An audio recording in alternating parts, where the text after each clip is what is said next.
Régionales et municipales couplées du 21 avril, la campagne démarre ce soir à minuit.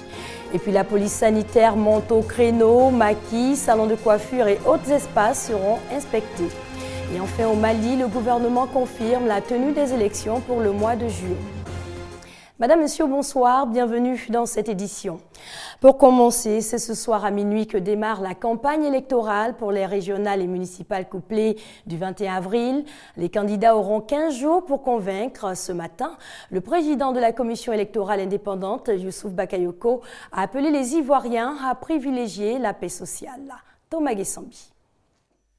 Youssouf Bakayoko, président de la commission électorale indépendante CEI, est intervenu ce vendredi 5 avril à quelques heures de l'ouverture de la campagne électorale pour les élections des conseillers régionaux et conseillers municipaux pour exhorter les Ivoiriens à faire preuve de civisme, de discipline et de sagesse. Chers frères et sœurs, la commission électorale indépendante est pleinement consciente de l'enjeu de ces scrutins et surtout de la sensibilité née de l'effervescence particulière qu'elle engendre. Elle voudrait compter sur vous pour mener, durant ces 15 jours, une campagne électorale pacifique, empreinte de tolérance, d'esprit de convivialité et de respect de l'adversaire pour permettre aux électeurs de se rendre le jour du scrutin dans le bureau de vote avec assurance et sérénité. Unissons donc nos efforts pour franchir les 2 dernières marches qui nous restent, à savoir la campagne électorale et la tenue du scrutin proprement dit. La CEI, à travers son président, tient à rassurer la communauté nationale et internationale qu'elle jouera une fois de plus son rôle d'arbitre impartial et vigilant. Alors, la campagne électorale s'ouvre à minuit GMT et on le sait, qui dit campagne dit opération de charme des candidats. Concernant les maires, est-ce qu'ils tiennent réellement leurs promesses? Quelques avis sur la question dans ce reportage signé Laetitia Manglé.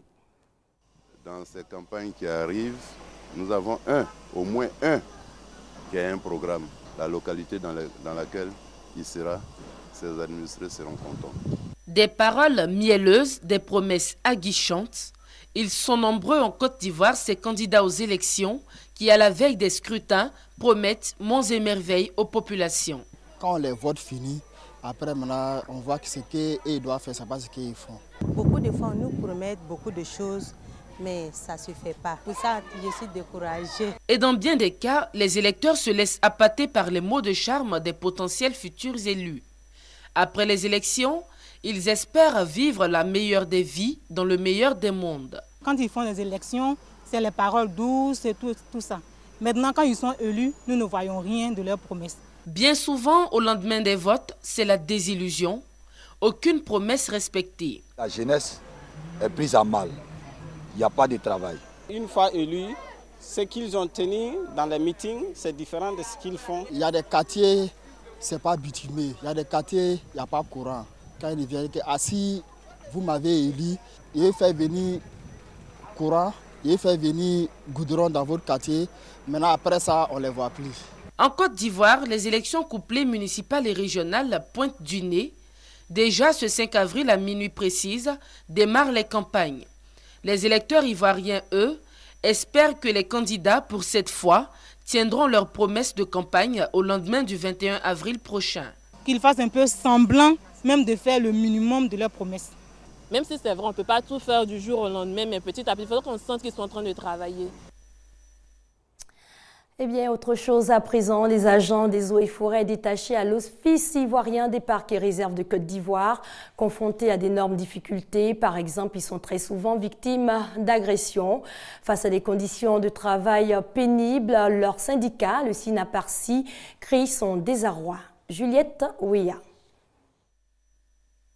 Les parcs nationaux de Côte d'Ivoire sont sujets essentiellement à 3 types de menaces: les infiltrations à des fins de création de campements et de plantations, le déboisement et le braconnage. Ainsi, pour assurer leur protection, plus de 260 agents de l'Office ivoirien des parcs et réserves, l'OIPR, Seulement, la tâche n'est pas aisée pour ces agents techniques du ministère des Eaux et Forêts, car pour effectuer des missions, la plupart ne possèdent pas d'équipement nécessaire. Résultat, ils subissent régulièrement les attaques des braconniers, souvent lourdement armés. C'est donc pour remédier au problème que le syndicat national des agents des parcs et réserves de Côte d'Ivoire s'est réuni ce mercredi 3 avril. Au menu, l'indemnité de risque due aux agents techniques des eaux et forêts en service à l'Office ivoirien des parcs et réserves. Nous avons été omis. Et donc, depuis 2009 que cela dure, nous n'avons pas pu avoir gain de cause. Il y a les sous-officiers, les officiers dits APVA, les officiers ingénieurs des techniques et les ingénieurs pleins. Ça part de 120 140 000 francs, 150 000 et 200 000 francs. En attendant des moyens plus adéquats pour assurer la sécurité des aires protégées, le syndicat national des agents des parcs et réserves de Côte d'Ivoire demande à la tutelle de régler l'indemnité de risque suspendue depuis 2009. À ce jour, 27 agents de l'Office ivoirien des parcs et réserves ont été blessés lors des attaques de braconniers dans les parcs nationaux et 4 autres ont été tués.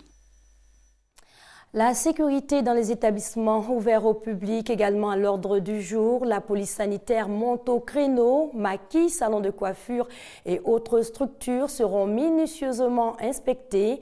L'objectif est de protéger la population contre notamment les risques d'intoxication. Le reportage est signé Franck Coyou.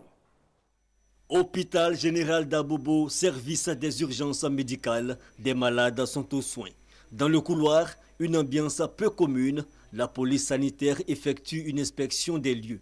Une opération de sensibilisation sur la sécurité sanitaire entrée dans sa phase active depuis le 19 février 2013. Il s'agit pour nous de savoir si les urgences ne sont pas engorgées.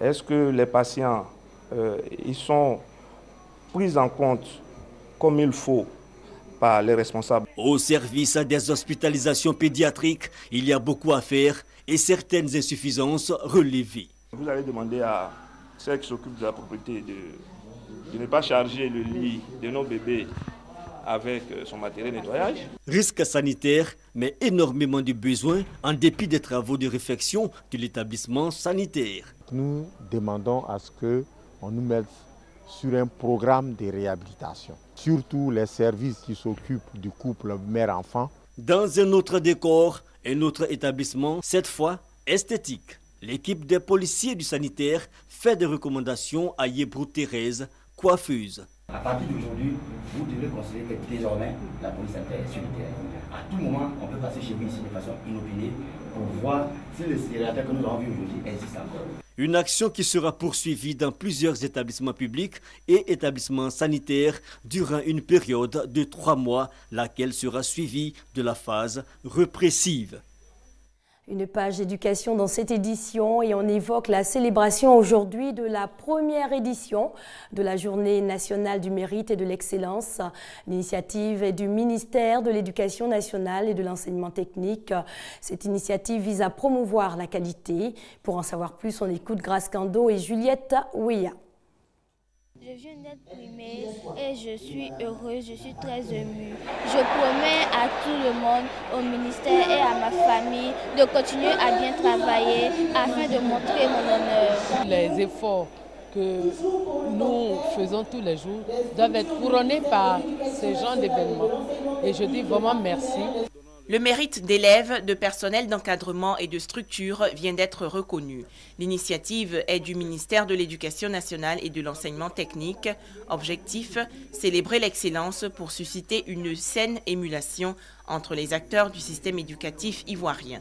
La Journée nationale du mérite et de l'excellence est par essence la plateforme et le canal de diffusion d'un message d'exhortation. Elle sonne le temps de la résurgence du culte du savoir. Pour le Premier ministre Daniel Kablan-Duncan, il est urgent que soient cultivées chez les élèves des valeurs du mérite. L'école ivoirienne nouvelle doit être en effet une école de référence, une école de défi, qui fait de la qualité, de la performance et de la culture du mérite les fondements de son essor et sa stabilité dans un monde devenu aujourd'hui de plus en plus compétitifs. Cette cérémonie nationale du mérite et de l'excellence a été également l'occasion pour le chef du gouvernement ivoirien d'annoncer la réinstitution des prix d'excellence au niveau national, dont la première édition est prévue le 6 août prochain.